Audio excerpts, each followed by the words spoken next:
Hello guys, welcome back to my channel. അപ്പോൾ കുറച്ച് നാൾ മുൻപേ എൻ്റെ ഒരു കസിൻ സിസ്റ്റർ എനിക്ക് ഇൻസ്റ്റയിൽ ഒരു റീൽ അയച്ചിട്ടുണ്ടായിരുന്നു. അപ്പോൾ ഏതാ റീലെന്ന് അറിയോ? നമ്മുടെ ഗ്രീൻ ഹൗസ് ക്ലീനിങ് സർവീസിൻ്റെ റീലായിരുന്നു കേട്ടോ.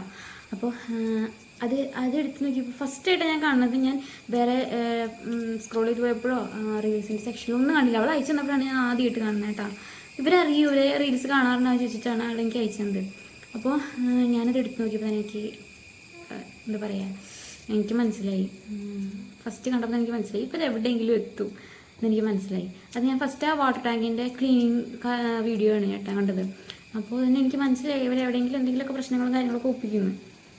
അത് കഴിഞ്ഞിട്ട് ഇപ്പോൾ 3-4 ദിവസമായിട്ട് ഫുള്ള് ഇവരുടെ കാര്യങ്ങളാട്ടോ.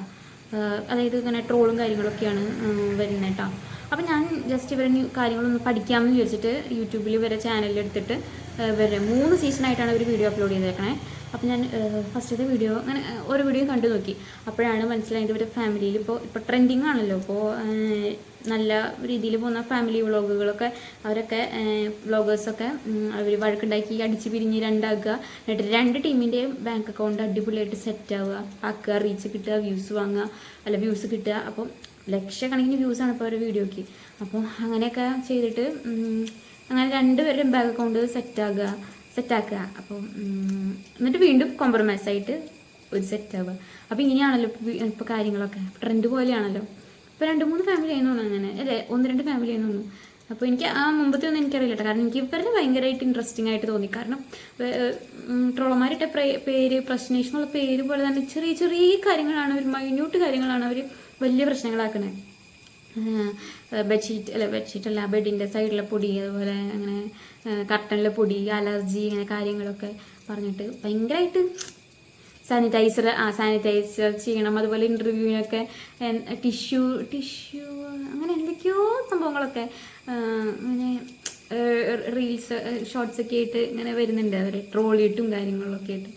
അപ്പം അത് കാരണം അവർക്ക് ഭയങ്കരമായിട്ട് ഇൻട്രസ്റ്റിംഗ് ആയിട്ടുള്ളൊരു ഈ ആൾക്കാരായിട്ട് അവർ 2 പേരും ഹസ്ബൻഡും വൈഫും വേറെ ലെവലാണ്. അപ്പോൾ അവരെ ഭയങ്കരമായിട്ട് ഞാൻ നോട്ട് ചെയ്തായിരുന്നു. എന്നിട്ട് ഇപ്പോൾ ഒരു ഇഷ്യൂ എന്ന് പറഞ്ഞിട്ടുണ്ടെങ്കിൽ ഇവർ വീട്ടിൽ താമസിക്കുന്നത് പ്രശ്നേഷും വൈഫും അമ്മയും അനിയത്തിയാണ് കേട്ടോ. പ്രശ്നേഷിൻ്റെ അമ്മ അനിയത്തിയാണ്. ഇപ്പോൾ അമ്മ അനിയത്തിയും കൂടിയിട്ട് ഇപ്പോൾ കേസ് കൊടുത്തിരിക്കുകയാണ്. അങ്ങനെ എന്തൊക്കെയോ കാര്യങ്ങൾക്കൊക്കെ എതിരായിട്ടാണ് കേസ് പോയിരിക്കുന്നത്. അപ്പോൾ അങ്ങനെയാണ് കാര്യങ്ങൾ. അപ്പോൾ പ്രശ്നേഷ് ഇട്ട വീഡിയോ ആണ് കേട്ടോ ഞാൻ കണ്ടത്. അതിൽ എനിക്ക് കുറച്ച് കാര്യങ്ങൾ പറയാൻ പാടില്ലായിരുന്നു എനിക്ക് തോന്നിയായിരുന്നു കേട്ടോ. അതായത് പ്രശ്നേഷ് അനിയത്തിയുടെ അടുത്ത് വാങ്ങിച്ചു കൊടുത്ത ഫുഡിൻ്റെയും ഡ്രസ്സിൻ്റെയും കാര്യങ്ങളുടെയും ഒക്കെ കണക്ക് പറയുന്നുണ്ട്. അതുപോലെ നമുക്കറിയാം, നമ്മുടെ കൂടെ പറയുമ്പോൾ നമ്മുടെ അടുത്ത് നമ്മുടെ മുതിർന്ന ആൾക്കാർ അവരോരത് ചെയ്തിട്ട് അവരിങ്ങനെ കണക്ക് പറയുമ്പോൾ നമുക്കത് എന്തോ ഒരു ഫീലാവും. അത് അത്രയും മോശമായിപ്പോയി. ഞാനിപ്പോൾ ഇങ്ങനെ ചിന്തിച്ചു, എൻ്റെ സിസ്റ്റർ എനിക്ക് ചേച്ചീൻ്റെ അടുത്ത് ഇങ്ങനെ പറയുന്നത് നിങ്ങൾക്ക് KFC വാങ്ങി തന്നല്ലേ, അങ്ങനെയല്ലേ നിന്നെ പഠിപ്പിച്ച് ഞാനല്ലേ എന്നൊക്കെ പറഞ്ഞു കഴിഞ്ഞാൽ നമുക്ക് ഭയങ്കരമായിട്ട് വിഷമവും. കാര്യം കൂടെ പറപ്പുകൾ ആയിട്ട് അടിയൊക്കെ ഉണ്ടാവും. പക്ഷേ സോഷ്യൽ മീഡിയയിലൊന്നും ഇങ്ങനെ വന്ന് പറയരുത്. നമ്മുടെ സ്വന്തം വിലയാണ് അവിടെ പോകുന്നത്. അപ്പോൾ ആ ഒരു പ്രശ്നേഷ് ഒറിജിനൽ നെയിം രോഹിത് കേട്ടോ. അപ്പോൾ ആ ഒരു വ്യക്തിയുടെ സ്വന്തം വിലയാണ് അവിടെ പോകുന്നത്. അതുപോലെ അനിയത്തിക്ക് കുറേ അഫെയറുകളുണ്ട് അങ്ങനെ. പിന്നെ അതുപോലെ ബോയ് ഫ്രണ്ട് പ്രശ്നേഷിൻ്റെ വൈഫിൻ്റെ അയച്ചാണ് ചാറ്റിൻ്റെ സ്ക്രീൻഷോട്ട് ഒക്കെ നല്ലോണം പുറത്ത് കാണിച്ചിട്ടുണ്ട്. അതായത് യൂസർ നെയിമും പ്രൊഫൈൽ പിക്ചറൊക്കെ ഹൈഡാക്കി ബ്ലറാക്കിയിട്ടുണ്ടെങ്കിലും ആ കുട്ടി അനിയത്തിയുടെ ഫ്യൂച്ചറും അതുപോലെ അനിയത്തിനെ അറിയുന്ന കുറച്ച് പേര്, ഈ ബോയ് ഫ്രണ്ടിനെ അറിയുന്ന കുറച്ച് പേരൊക്കെ ഉണ്ടാവുമല്ലോ ആ ഒരു ചങ്ങല പോലെ, അവരുടെ അടുത്തൊക്കെ ഭയങ്കരമായിട്ട് ഇത് ഭയങ്കര ലോ ആയിപ്പോയി. സ്റ്റാൻഡേർഡ് കുറച്ച് ലോ ആയിപ്പോയി. അങ്ങനെയൊന്നും ചെയ്യരുതായിരുന്നു. അങ്ങനെ സ്വന്തം അനിയത്തിയല്ലേ, നമുക്ക് നാളെ എന്താ സംഭവിക്കാമെന്ന് പറയാൻ പറ്റില്ല.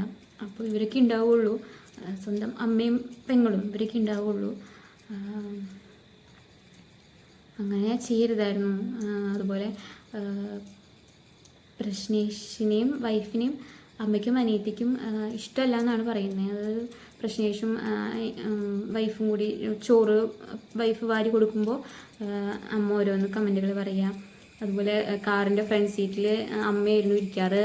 പ്രശ്നേഷിൻ്റെ വൈഫ് കയറിയിരുന്നപ്പോൾ എൻ്റെ സ്ഥലം നീ കൈയടക്കിയില്ലേ എന്നൊക്കെ പറഞ്ഞിട്ട് ഇതൊക്കെ കോമൺ ആയിട്ട് വീടുകളിൽ ഉണ്ടാവുന്നതാണ്. കല്യാണം കഴിഞ്ഞ് ചെല്ലുമ്പോൾ ഇങ്ങനെയൊക്കെ ഇതിലും അക്രമമായിട്ടുള്ള അമ്മായിമ്മയും മരുമകളും വഴക്കുകളൊക്കെ നമ്മുടെ നാട്ടിൽ നമ്മുടെ കൺവട്ടത്ത് തന്നെ ഉണ്ട്. അപ്പോൾ ഇതൊക്കെ സ്വാഭാവികമാണ്. അതൊന്നും വലിയ പ്രശ്നമാക്കേണ്ട കാര്യം ആയിട്ട് എനിക്ക് തോന്നുന്നില്ല കേട്ടോ. കാരണം എന്തെങ്കിലും ഉണ്ടാവും, അത് പ്രപഞ്ച നിയമമാണ്. അപ്പോൾ സ്ക്രിപ്റ്റഡ് ആണെന്നൊക്കെ കമൻറ്റുകൾ വരുന്നുണ്ട്. ഓരോ റിയാക്ഷൻ വീഡിയോസ് ചെയ്യുന്ന യൂട്യൂബേഴ്സിൻ്റെ കമൻസിൻ്റെ താഴെ ഇങ്ങനെ ഇവർ സ്ക്രിപ്റ്റഡ് ആണ്, ഇവർ ബിഗ് ബോസിലെ എൻട്രിക്ക് വേണ്ടിയിട്ടാണ്, ഇങ്ങനെയാണ് എന്നൊക്കെ പറഞ്ഞിട്ട്. യൂട്യൂബിൽ നല്ലോണം വ്യൂസ് ഉണ്ട് കേട്ടോ ഇവർ ഈ പ്രശ്നത്തിന്. കാരണം നമ്മുടെ കേരളം ഫുള്ള് അറിയുന്നതാണ്, ഇവർ അത്രയ്ക്കും പോപ്പുലർ ആയിട്ടുള്ള ആൾക്കാരാണ്. അത് അങ്ങനെയാണ് ഇവർ. അപ്പോൾ ഞാനങ്ങനെ എനിക്ക് അന്നേ അറിയാമായിരുന്നു എന്തെങ്കിലുമൊക്കെ കാര്യങ്ങളൊക്കെ ഉണ്ടാക്കിയിട്ടേ ഇരിക്കുള്ളൂ എന്ന്. അപ്പോൾ അങ്ങനെ ഒരു സംഭവം ഉണ്ടായി. അപ്പോൾ പലരും ചോദിക്കുന്നുണ്ട്, ഫസ്റ്റ് വീഡിയോ ഇട്ടപ്പോൾ തന്നെ ചോദിക്കുന്നുണ്ട്, നിങ്ങൾ വീട്ടിലെ വഴക്ക് എന്തിനാണ് സോഷ്യൽ മീഡിയയിൽ ഇടുന്നതെന്ന്. അപ്പോൾ ഇവർ പറയുന്നുണ്ട്, ഞങ്ങളുടെ ഭാഗത്ത് ന്യായമുണ്ട്, സത്യസന്ധമായിട്ടാണ് ഞങ്ങൾ ഇരിക്കുന്നത് എന്നൊക്കെ പറയുന്നുണ്ട്. അപ്പോൾ എന്തായാലും പോലീസ് കേസായി, എവിടെ എത്തുമെന്നറിയില്ല. ഏഷ്യാനെറ്റ് ന്യൂസിലൊക്കെ ന്യൂസ് വന്നിട്ടുണ്ട്. ഇത്രേ ഉള്ളൂ കേട്ടോ. അപ്പോൾ എനിക്കങ്ങനെ 3-4 കാര്യങ്ങൾ പറഞ്ഞത് ഇത്തിരി ഇതായി തോന്നി. Okay, by.